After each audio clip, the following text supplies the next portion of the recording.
Well, hey guys, welcome to another edition of the Weekday Podcast. I hope you're having a fantastic week. If you've missed any of these this week, I would encourage you to carve out some time on Saturday or Sunday and just go through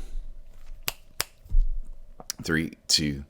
Well, hey guys, welcome to another edition of the Weekday Podcast. I hope you're having a fantastic week.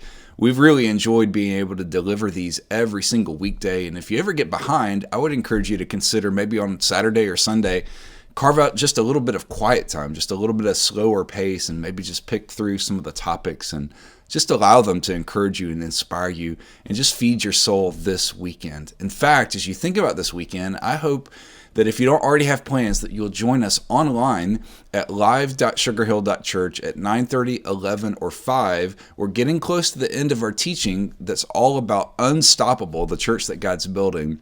And this week's message is going to be incredible. I was privileged to get to preview it a little bit already, and I can't wait for you to be part of it. Well, today in the podcast, I want us to think about the power of a life message. The power of a life message. In Luke chapter 19, Jesus models this for us. In Luke chapter 19, Jesus is in the middle of a crowd. He's on mission. He's on his way to Jerusalem where he's going to give his life for so many.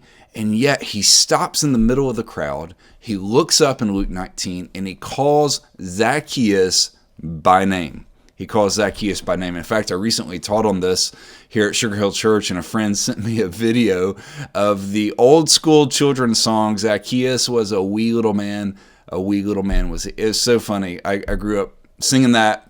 And so every time I think about Zacchaeus, I think about that song. But what's powerful is what Jesus modeled. Jesus stopped in the middle of the crowd. Jesus looked up at this outcast. He made eye contact with them, and he called him by name. See, one of the things that Jesus models for us when it comes to living a life on mission is he models this idea of relational authenticity. In other words, Jesus doesn't condemn Zacchaeus, who could have been condemned. He was condemned by so many of his peers around him. Jesus doesn't condone the sin that Zacchaeus had been living in. But in the middle of that, it's like he says, I'm not condemning you, I'm not condoning it, but I am going to be your friend. I want to be with you. And one of the things that I think is so powerful is that idea of relational authenticity. And here's what I mean by that. Jesus allowed other people to see into his life. Jesus could have been standoffish. Jesus could have acted like there's no range in human emotions, and yet as fully God and fully man, Jesus allowed people to see him. I mean, think about the examples in Scripture. There's so many of them. There's dozens of emotions that Jesus demonstrates, but here's a few. One is when his best friend Lazarus had died. Jesus shows up, and Jesus allows people to see him weep. Think about that.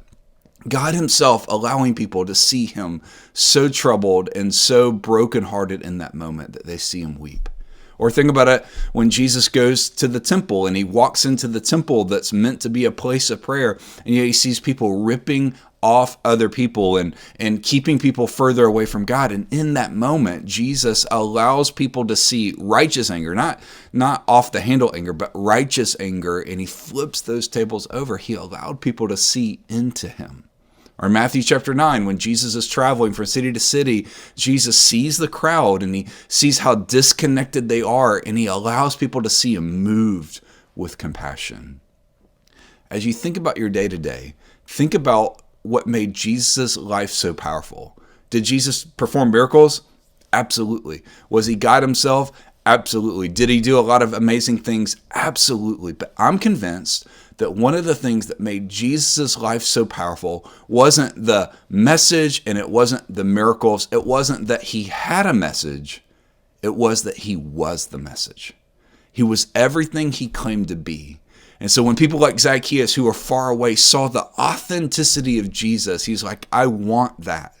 Or even when Jesus was about to go to the cross and he said to his disciples, look, I'm the light of the world, but I'm only going to be here a little while longer. Now tag, you're it. You're the light of the world. One of the things that was so compelling is that he modeled the life that he called all of us, his disciples then and his disciples now, to live. Jesus didn't just have a message. He was the message. And that's true for you and me as well. So as you launch into your day, if you're watching this first thing or listening to it first thing, as you walk into your day, think about the fact that you are demonstrating the message of your life. Or maybe if you're watching this late at night and you're recapping your day, just think about that.